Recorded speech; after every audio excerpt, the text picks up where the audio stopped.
hablaremos de algoritmos. Nosotros tenemos, cuando decimos algoritmo, se nos representa la idea de algo concreto, como por ejemplo es que sirven para resolver un tipo de problema específico.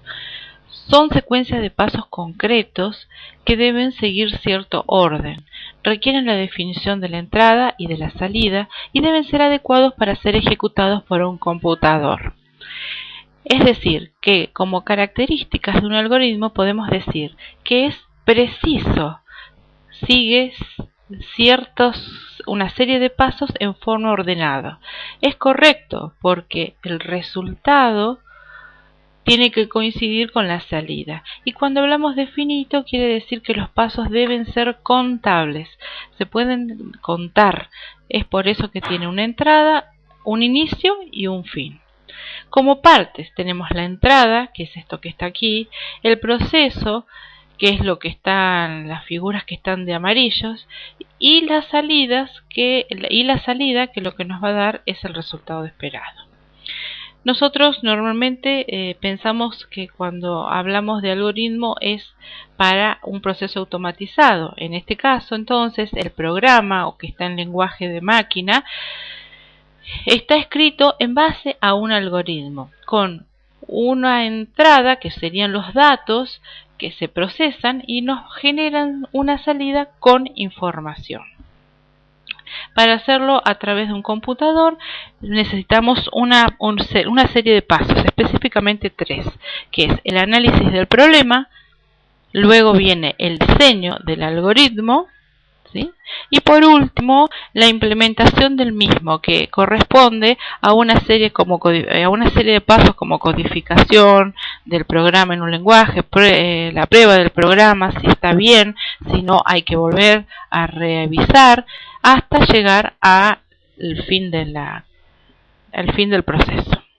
Un ejemplo, si tenemos que sumar dos números, tenemos el número 1, el número 2, tenemos que realizar la suma de n1 más n2 e imprimir.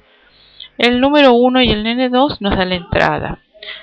El proceso nos da la suma de los números y por último la impresión sería la salida. La representación gráfica de los algoritmos se puede hacer de varias maneras. Entre las más conocidas podemos nombrar la descripción narrada, el pseudocódigo, diagramas de flujo y el diagrama de Chapin. El pseudocódigo corresponde a un metalenguaje que tiene palabras del lenguaje natural, pero con estructura de programa. Este sería un ejemplo. Los diagramas de flujo poseen símbolos donde se los presento, están aquí, son normalizados y este sería un ejemplo de diagrama de flujo.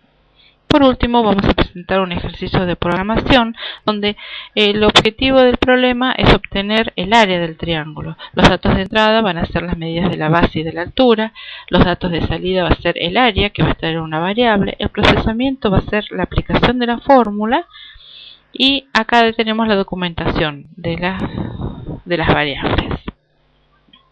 Nosotros vamos a tener el pseudocódigo que está del lado izquierdo y de la parte derecha el diagrama de flujo, que se inicia con la variable A, donde se pone en 0.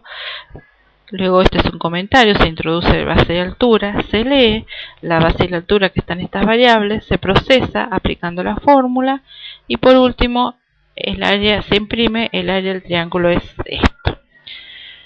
Espero que les haya resultado de utilidad.